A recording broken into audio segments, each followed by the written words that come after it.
called Magic Happens. So I have the title. I've kind of let it brew in my head a little bit, and hopefully we'll get a cool story today going. All right, Magic Happens. So let's dive right into this. Um, she knew something was. Let me back that up. She knew it was bad the moment she got there. The carriage barely slowed as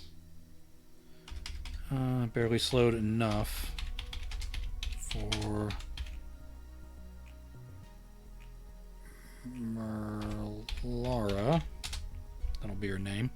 All right, the carriage barely slowed enough for Merlara to land on her feet on the dirt path. The driver nearly tipped. I'm using a lot of adverbs here, but I'm going to let it ride. The driver nearly tipped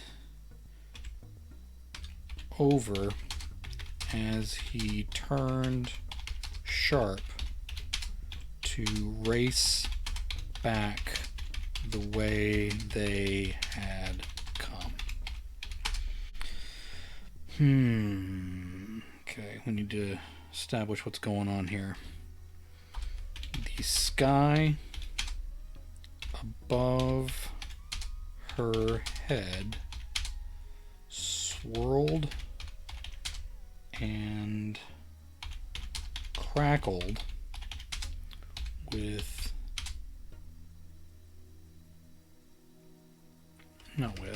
swirled and crackled purple and hit that caps lock by accident. Purple and electric.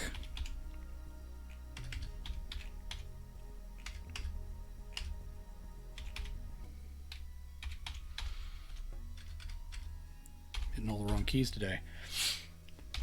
Whatever had gone wrong that resulted in her being called out to this remote spot. It centered upon the cottage in front of her. Aside from the purple vortex of dark magic rising out of the slate shingles, aside from the purple vortex of dark magic rising out of the slate shingles, it looked to be a calm little home. No need to waste time since it had already gotten this bad. She strolled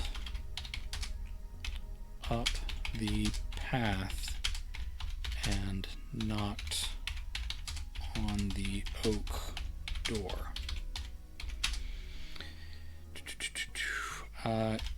Energy blasted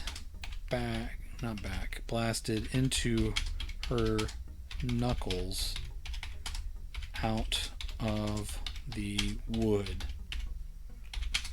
It stung with an arthritic after ache. This was going to be bad. She heard footsteps approach, so she stepped back. Above her,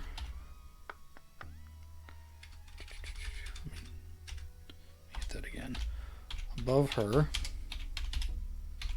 a cow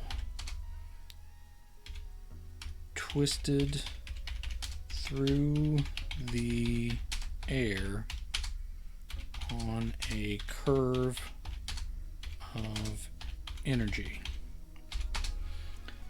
The animal had already sprouted feathery wings,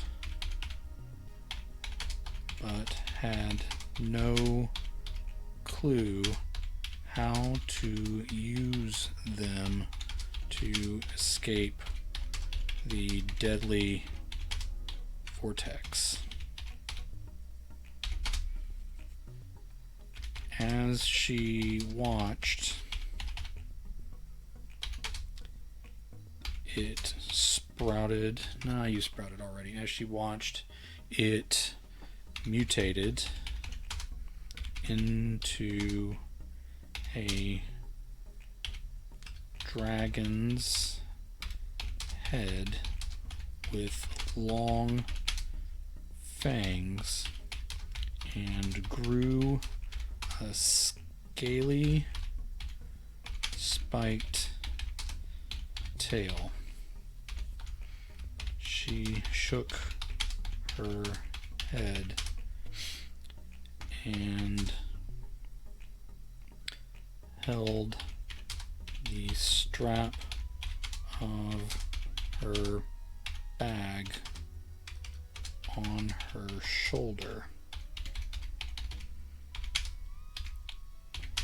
If she hadn't been holding it when stepping off the carriage, she would be without it and with no clue how to proceed. As the dragon cow mooed out a burst of flame, the door finally opened. The man inside the threshold, hold on,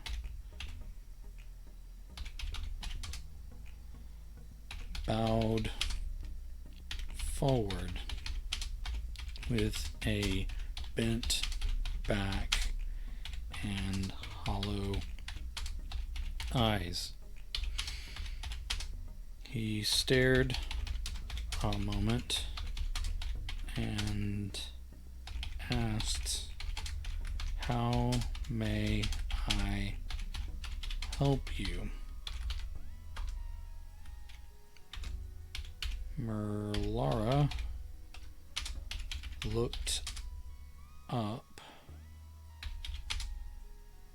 and back at the man. "I was sent for. I'm here to address the, well, you can see. Yes?" "Oh," he said.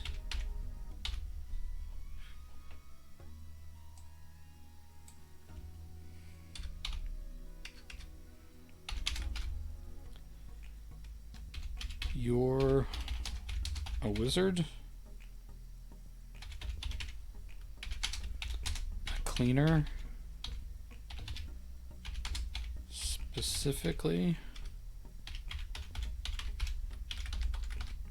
I am, sir. The closest available. They said it was urgent. I can see it is. I did not know they let women be wizards. She rolled her eyes. I'm not sure who they are, but no one lets us do anything. We are born with power and we develop it through practice.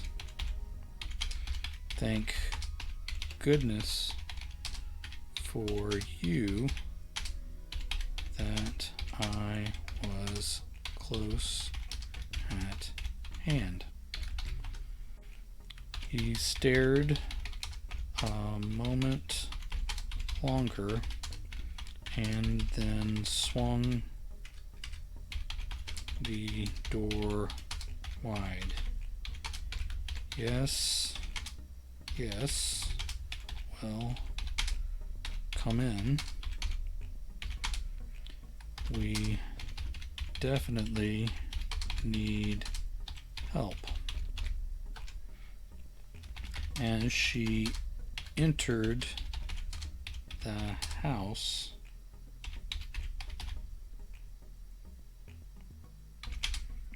her hair stood up all around.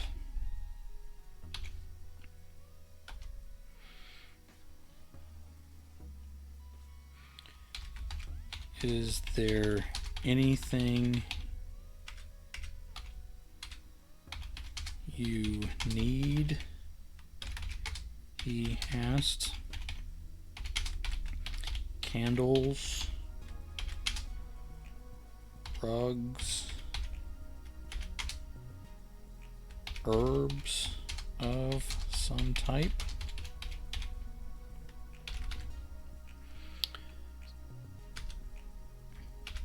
Just show me the source.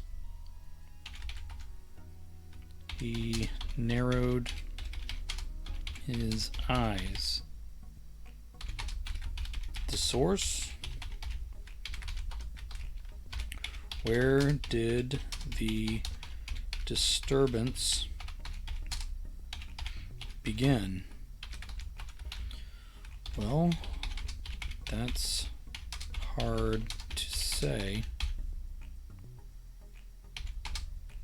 It didn't happen all at once, and it got out of hand rather quickly.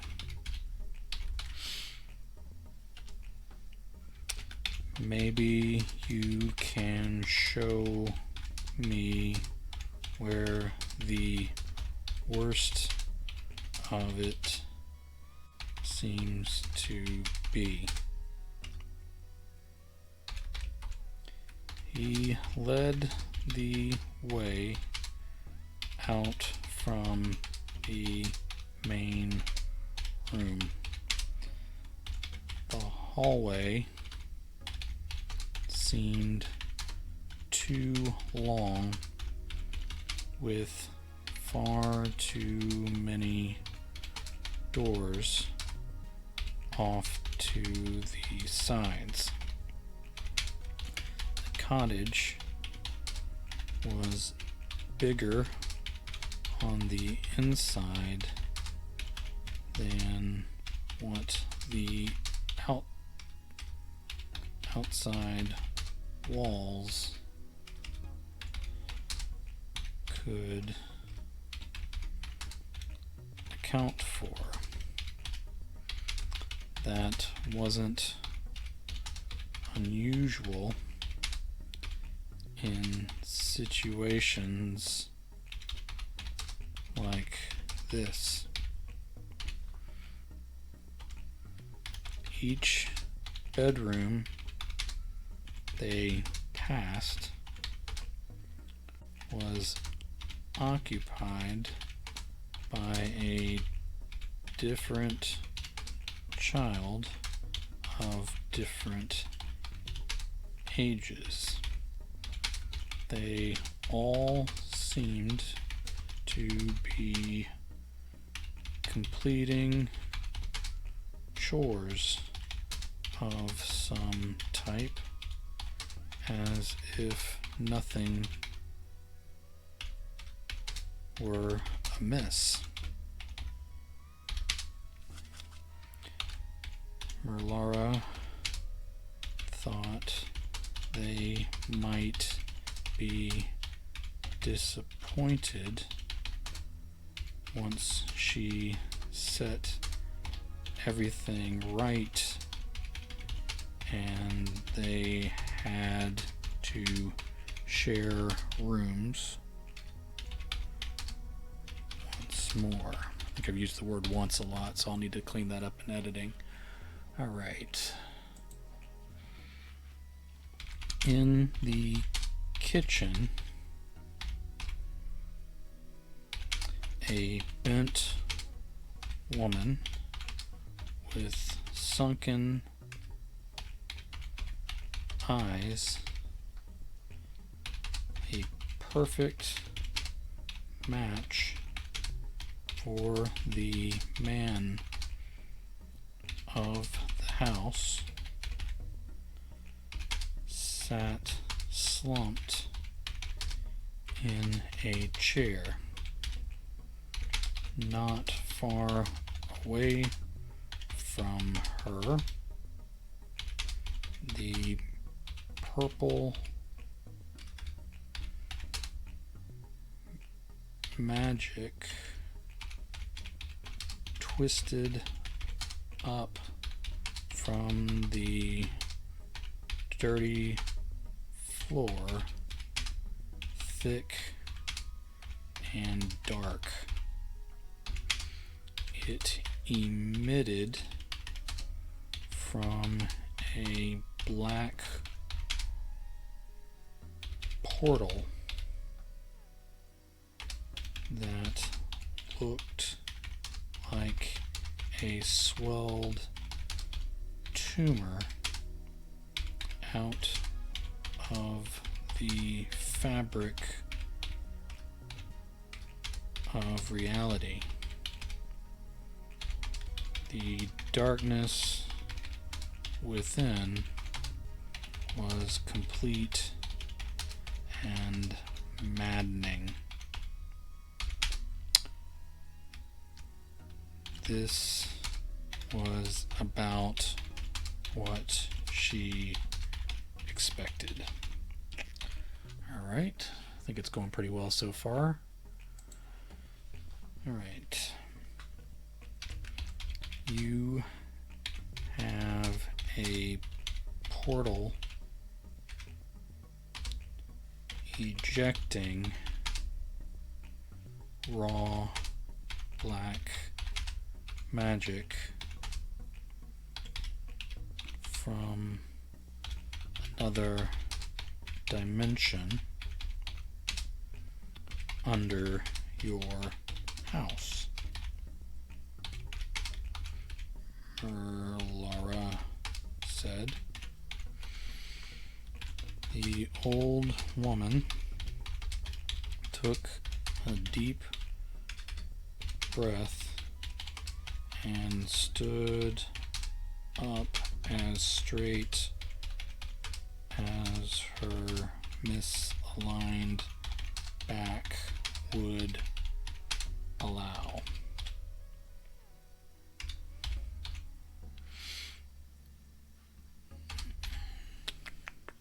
Okay, you have a portal ejecting raw black magic. Okay. Looks purple to me. Yes. Well, that is the color of black magic.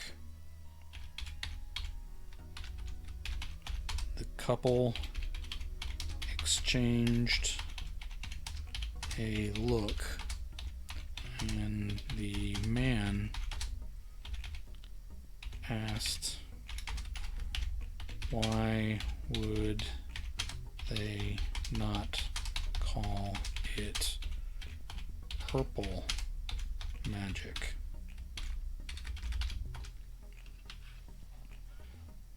Okay. The black refers to the dark arts that produce or harness this type of power,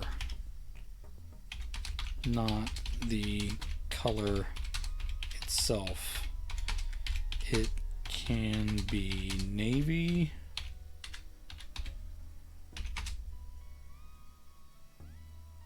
blue,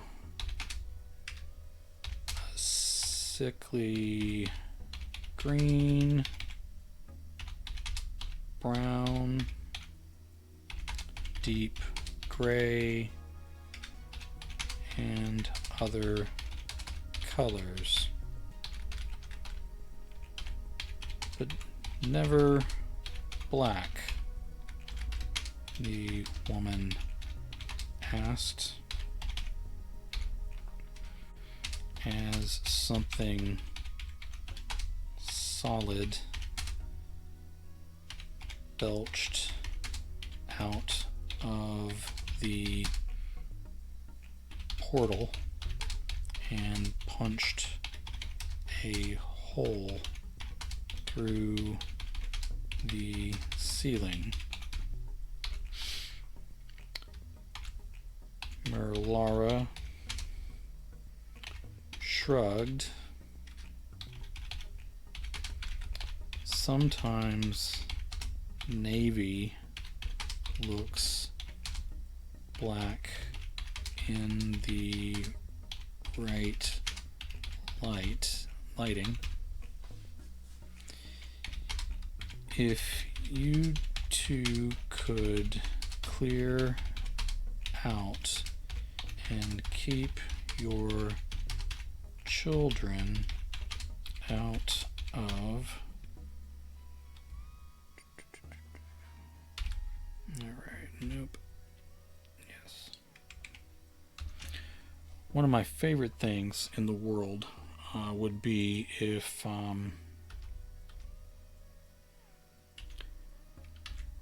they put an M dash directly on the keyboard instead of having to do Control Alt dash to get one. So that is one thing that I would find very, very helpful. Okay. The man interrupted, as men tended to do. Are you sure you have this right? You could make it worse if you think it's the wrong kind of magic. I'm sure.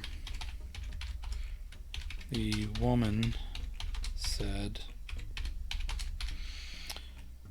"Could we get a second opinion by chance?"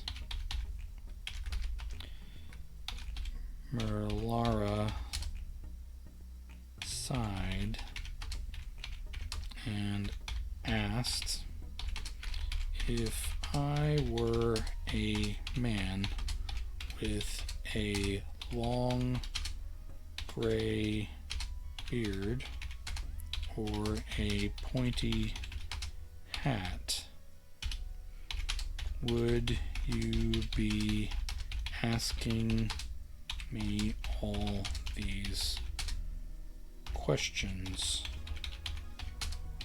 right now?"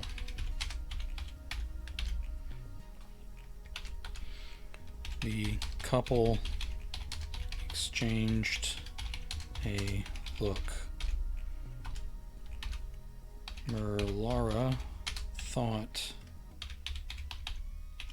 she was gaining ground until she felt the presence behind her. She ran past the couple and skirted around the dark portal. The children had grown tentacles and fangs as they advanced into the kitchen as a single horde.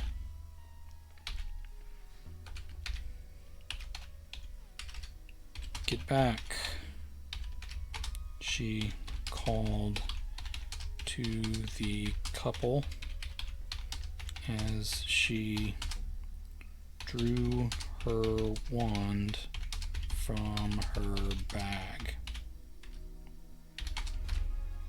"They are being changed by the disturbance. One little girl with 3 reptilian eyes and 5 spiky arms whined,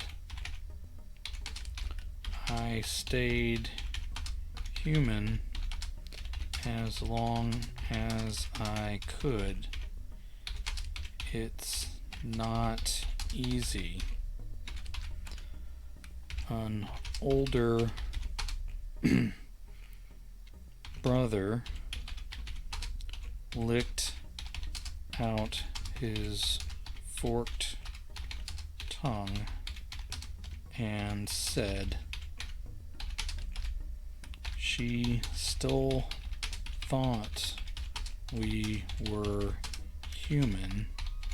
You gave it away, dummy.' The couple turned on Merlara. Their backs did not straighten. The couple turned on Mylara. Their backs did not straighten, but they extended out into their full snake-like like lengths and forms. What have you done with the family of this house? Merlara demanded.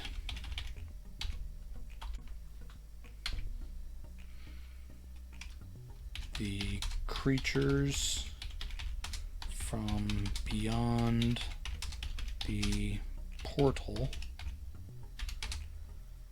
hissed out in an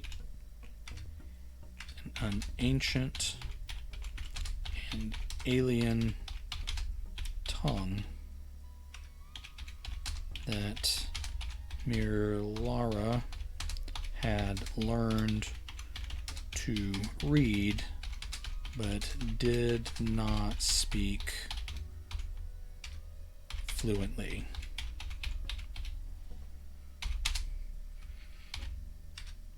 She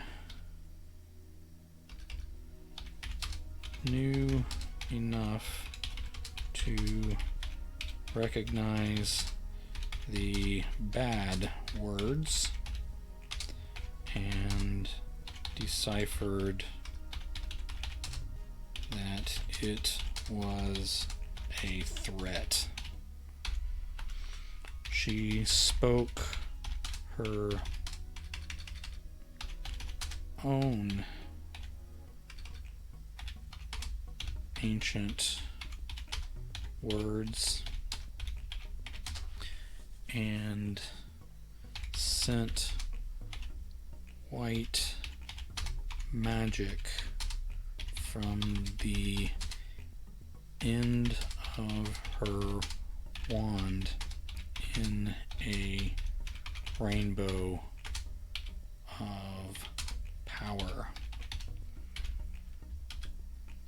The portal, the swirl of energy flying through the kitchen ceiling, lost its shape for a moment, and the monsters retreated to the pantry. The hideous little girl asked, "Why did that hurt?" The forked-tongued brother said, "It's white magic." But it was a rainbow, the girl said. Merlara rolled her eyes and bolted through another hallway that probably did not exist before the house was cursed.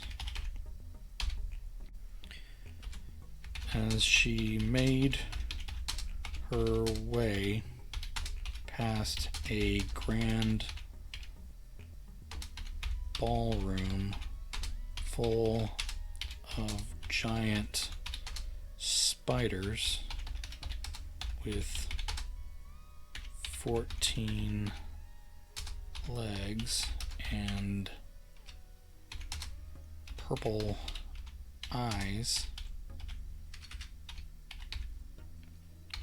she heard someone calling for help. Lara tracked the voices to a door that was sealed by magic. She tried 2 unlocking spells before she got ready to send a fireball. She hated relying on fireball to solve everything, but she was on a time crunch. The door swung open after the second spell. The bent man and woman stepped out with the little girl and the rude brother. They had no tentacles, forked tongues, or extra eyes. Still, Merlara did not care to take any chances. Who are you? We own this cottage, or we did before she found the pearl. The man cocked his thumb at the wife. The wife gave a sigh and said, "I thought it was a robin's egg. It was the size of my fist, woman." The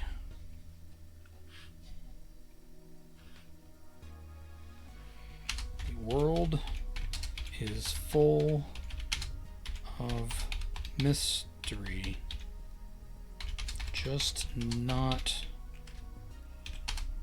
for you.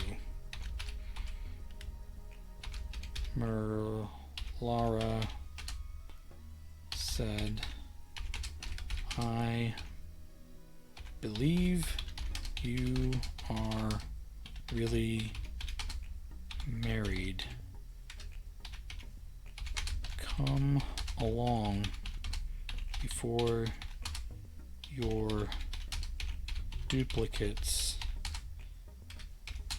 catch up to me." After some more running, they found the front of the house and fled outside. in the air above all manner of mutated livestock swirled through the air. Even a couple uprooted trees growled and shook their wooden fists at the people on the ground.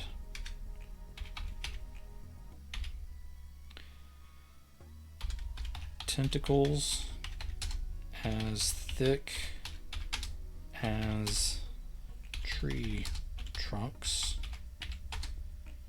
erupted from the open door of the cottage that appeared so small from the outside. Do something, the woman cried. Merlara took a deep breath and attempted a complicated spell. Power erupted from her wand as she recited phrase after phrase in dead languages with great power. Okay, I used power twice. Let's say light at the beginning. Light erupted from her wand. Alright. I feel this thing wrapping up. Okay. The woman whispered. Let's make it the man. The man whispered to his wife, "Is she reading the whole book to them?" She elbowed him. "We'd still be in that closet if it were left to you. Be quiet and let her work." The tentacles folded back through the door. The purple vortex reversed its spin with all its accumulated monsters and monstrosities. Let me see how that would be spelled. There we go. Hardly need to spell anymore if you have the computer to do it for you. Alright, accumulated monstrosities. The energy collapsed onto the house. The shingles folded in, and the walls swirled towards the center as reality stretched around the cottage. Hold on, the man said. What's all this? The cottage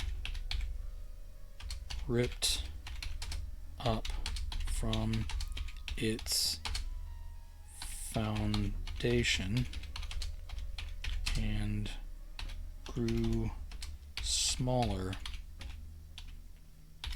as it wrapped into the energy from the kitchen. The woman covered her mouth. My crockery.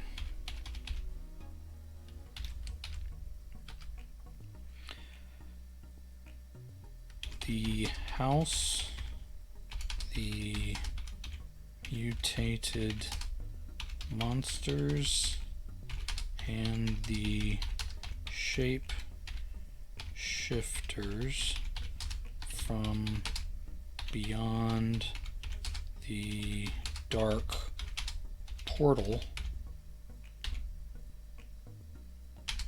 all fell back through together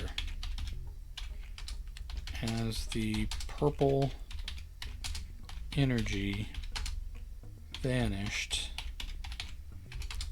The sky returned to light blue, and the portal collapsed into a cratered scar where the house used to be. What did you do to our house? The boy asked. Miralara put away her wand and said, I'm sorry. It had gotten way out of hand. Your cottage threatened the very survival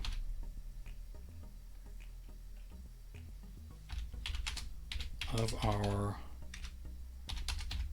world. Where are we to live? The girl asked. There are relocation services available if we can prove the disturbance was a malignant power from beyond our world, Miralara said. That paperwork takes time, the husband complained.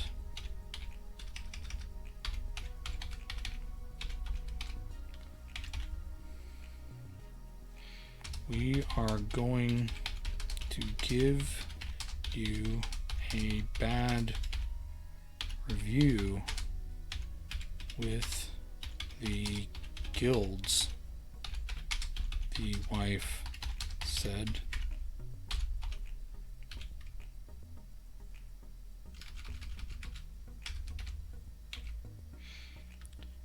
You have your lives, Merlara pointed out.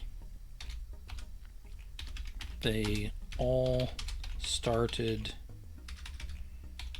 shouting at once. First, they focused on the wizard. Then they turned on each other. After a minute, Merlara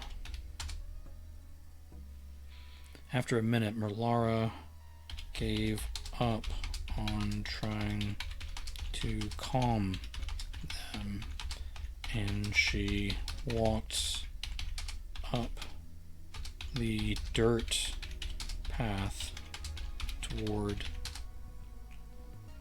town.